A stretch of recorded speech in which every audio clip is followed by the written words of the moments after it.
Hi, నమస్తే. నేను మీ పవన్ కుమార్. మీరు చూస్తున్నారు మై టీవీ 7 ఛానల్. చూడండి, ఇవాళ ఇండియా పాకిస్తాన్ క్రికెట్ చూపిస్తున్నాడు ఏంది అని అనుకుంటున్నారు కదా. ఇండియా పాకిస్తాన్ క్రికెట్ చూపిస్తాను, పాకిస్తాన్ వాళ్ళకున్న కొవ్వు కావరం చూపిస్తా. తర్వాత మన ఇండియాలో ఉండి కూడా పాకిస్తాన్ ఉన్మాదులు కూడా ఏ విధంగా ఉంటారు ఏంది అన్నది మీకు చిన్న ఈ వీడియోలో చూపిస్తాను. చూడండి, పాకిస్తాన్ ఆట ఆడుతుంటే వాళ్ళు 6లు 4లు కొడుతూ ఉన్నారు కదా. ఏ మాత్రం మనకి గేమ్ స్టార్ట్ అయ్యేటప్పుడు కానీ కప్పు చూసినప్పుడు కానీ మన ఇండియన్స్కి ఒకటే ఉంటుంది, 100%గా కప్పు మనదే అని. కానీ మనం తొందరగా రియాక్ట్ కాము, ఎందుకంటే ఫైనల్ వరకు మనం ఓపిక ఉంటుంది మనకి. కానీ వాళ్ళకి ఏ మాత్రం ఓపిక ఉండదు. ఓపిక ఉండకుండా వాళ్ళు ఇక మనదే కప్పు అని చెప్పేసి విర్రవీగడం కానీ, స్టేడియంలో కానీ వాళ్ళ మాట తీరు కానీ, వాళ్ళ చేసే పని శైలి కానీ, ఆలోచించే విధానం టోటల్గా డిఫరెంట్ ఉంటుంది. ఇది చూడండి ఒకసారి. చూసిరా అన్న, వీడికి ఎంత బలుపో. అరే మ్యాచే అయిపోలేదు, వాడు చూడు అరవడం చూడు.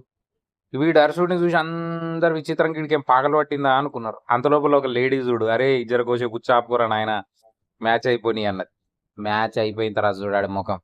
అగ్గో, ఒరే నీ పిల్లం ఓడుతోడన వారిపోయినా ఆదిరా, అటు పెట్టు, అప్పటి నుంచి ఆగలేవు కదరా నాయన, ఇప్పుడా ముక్కురా నాయన, మంచి ముక్కు. చూసిరు కదన్నా, అదే అన్న వీళ్ళతోటి వచ్చిన బాధ. వీళ్ళకి అంత ఆవేశం ఎందుకో, ప్రతిసారి ఆవేశపడతారు. ఏదో మేమేదో పొడి చేస్తాం, పీకేస్తాం, నరికేస్తాం అంటారు.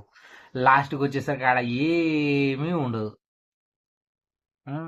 అప్పుడు అంతే, ఒక 5-6 చంపేసి మేము ఏదో పొడి చేసినాం, పీకేసినాం అనుకోరు.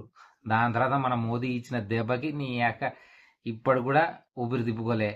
చాలామంది మన ఇండియాలో కూడా పొలిటీషియన్స్ కానీ వాళ్ళు కానీ వీళ్ళు కానీ ఒక్క టైంలో వందే మాత్రం చెప్పన్నా, ఫ్లాగ్కి సెల్యూట్ కొట్టమన్నా ఏ నా కొడుక్కి చేతులు రాలేవు.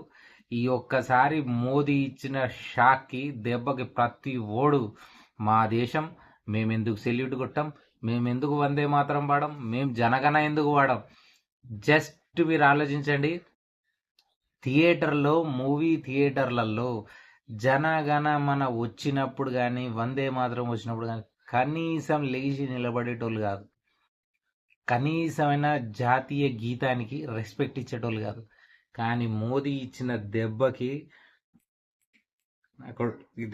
సెల్యూట్లు కొట్టిర్రు, వందే మాత్రంలు పాడిర్రు, భారత మాతాకి జై అన్నారు.